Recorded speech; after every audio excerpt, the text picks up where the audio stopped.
Welcome to the Fusion Note, a weekly dose of breakthroughs, curiosity, and connection, because the future is better when we build it together.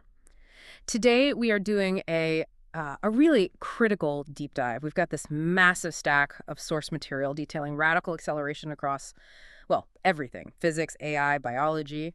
But the thing that ties it all together, the thread running through all of it, is this philosophical idea that keeps popping up: coherence. That's exactly it. And our mission, really, is to use that idea, coherence, as a lens to sort of look at all these massive shifts happening right now. We're basically tracking a path from, photonic speed all the way to permanent biological fixes. Wow. And it's all pointing toward what the Fusion Note calls the fourth Thanksgiving. Right, this idea where industrial capacity is finally meeting biological wisdom. Exactly. We're connecting these huge state-level projects like Genesis with the tiny microscale logic of things like the light chip. Okay, so let's start right there. With that core concept of coherence, the Fusion Note frames it using this really powerful metaphor of the four Thanksgivings. Let's ground that first. Where does it all begin? It begins way before us, before memory, even before life, with what they call the first Thanksgiving. Okay. And that was the moment of, let's say, original physical gratitude. You have hydrogen forming, gravity pulling matter into the first stars. It's just energy choosing to continue, to aggregate, pure unity driven by physics. And from that physical unity, we get the second Thanksgiving. That's the biological one, right? The introduction of life. Precisely. Billions of years later, a single cell splits. And that starts this, this long, incredible journey of partnership and collaboration. Complexity. Of complexity. Life discovers that the whole is greater than the sum of its parts. That leads to ecosystems, biodiversity, everything. Which brings us to the era we're just now maybe exiting. The third Thanksgiving. The age of ambition. Yeah, that's when we learn to harness fire, turn basic tools into massive machines, and, shape our environment way faster than evolution ever could. This is the age where we connect the entire globe, get the power to rewrite our own genome. And that leads directly to the fourth Thanksgiving. This is the critical pivot, and it's really the definition of coherence in this context. Okay.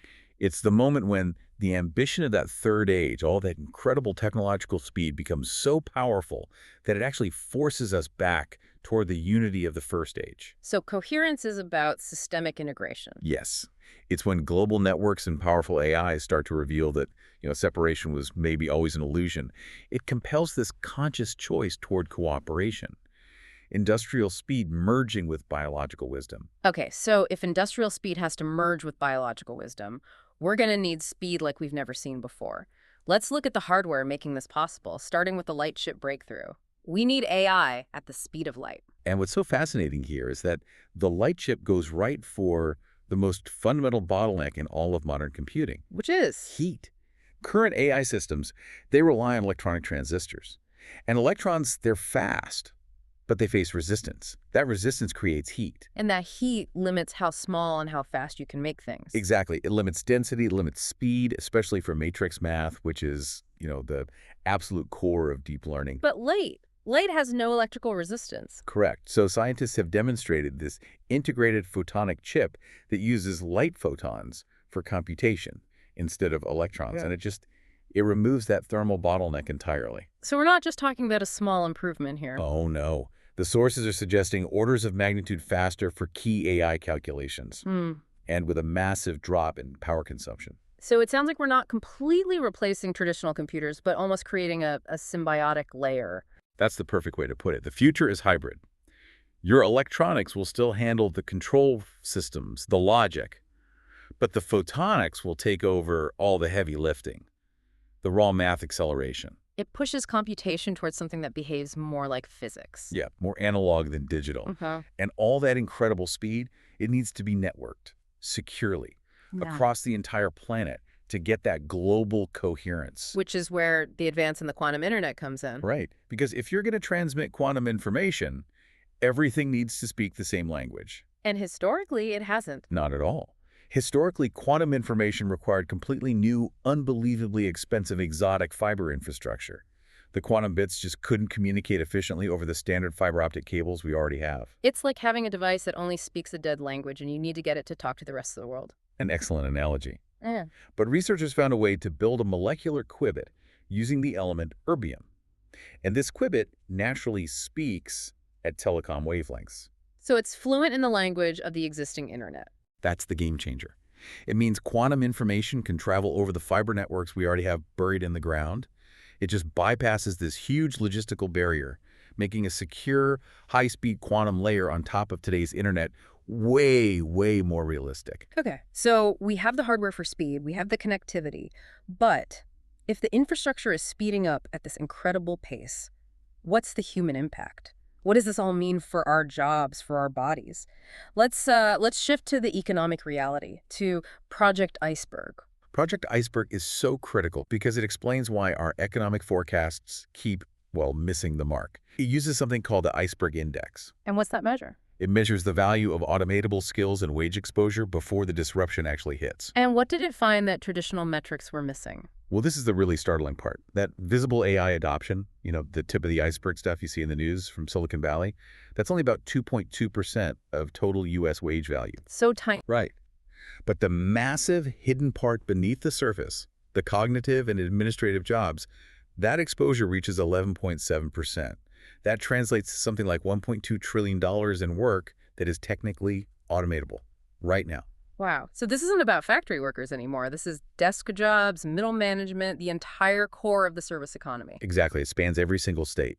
And because this automation is hitting knowledge work so broadly, the sources show that our traditional economic signals GDP, unemployment rates, they explain less than 5% of what's really going on in local labor markets. So the old instruments just can't measure this new reality. They can't. It forces leaders to shift from being reactive to being anticipatory, to plan ahead. And that need for planning is exactly what drove the thinking behind this "if I were king" scenario our sources looked at. Right, preparing a whole nation for the age of AI. And the core challenge they identified is, how do you fund something like Universal Basic Income UBI without causing hyperinflation when AI is creating all this wealth but wiping out wages? The sources outline a really sophisticated strategy. It's not just about printing money. It starts with creating a sovereign AI investment fund. Okay, what does that do? The fund basically takes equity stakes in the core exponential AI systems. So the state literally owns a piece of the technology. And the dividends from that growth, not taxes on disappearing wages, are what fund the UBI. It decouples wealth creation from human labor. So citizens basically become shareholders in the AI revolution. But what about inflation? If everyone just gets more money, don't prices just go up? That's the second crucial piece of the puzzle. You have to aggressively, dramatically cut the cost of living. The UBI only works if the cost of essentials is pushed towards zero. So this means massive deregulation of housing to build denser, cheaper homes, a huge expansion of cheap, clean energy, solar, advanced nuclear. The goal is to lower utility and transport costs for everyone. And the UBI rollout itself is slow. Very slow. It might start at, say, $50 a month, and use the sovereign fund to give newborn shares so the next generation literally owns this new economy. That's a true whole system approach. Okay, let's apply that same kind of thinking to our own bodies, our own minds. If we're entering this era of radical speed, our biology needs to adapt. And the brain stages study seems to challenge how we think about aging. It completely challenges the myth of this, linear, inevitable cognitive decline.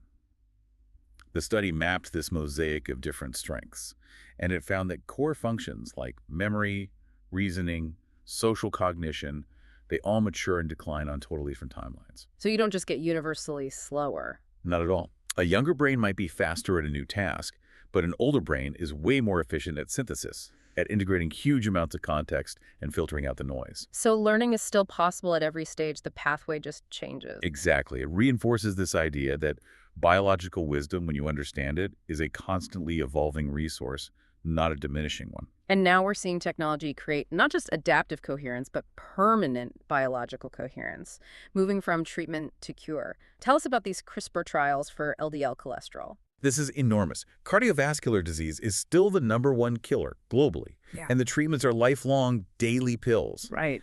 These early phase 1 trials used a one-time CRISPR edit, a single edit designed to permanently lower harmful LDL cholesterol. Yeah. And the results were just dramatic. Some of the data showed sustained drops of up to 95%. A 95% reduction from a single intervention. Yeah.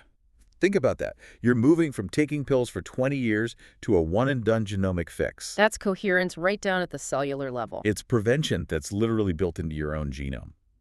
And speaking of connecting biological systems, there's this fascinating development with the gut-brain axis, the so-called second brain. The gut-brain axis nanoimplant. So researchers developed this implant that's as thin as a human hair, and it records the electrical signals from the nervous system in the gut in real time. And crucially, in awake, moving animals. Yes, that's the revolution. Yeah. Before, studying the system meant complex procedures, often with anesthesia, which, it masks all the natural signals.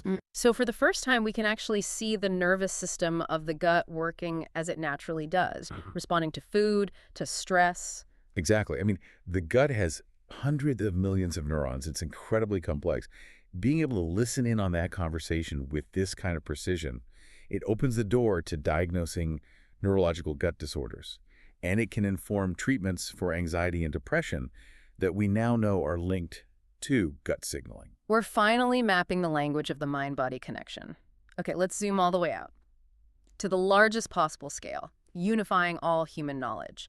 The White House has launched this thing called the Genesis mission. They're calling it an Apollo for knowledge. And it really is. It's this incredibly ambitious attempt to accelerate scientific breakthroughs by orders of magnitude.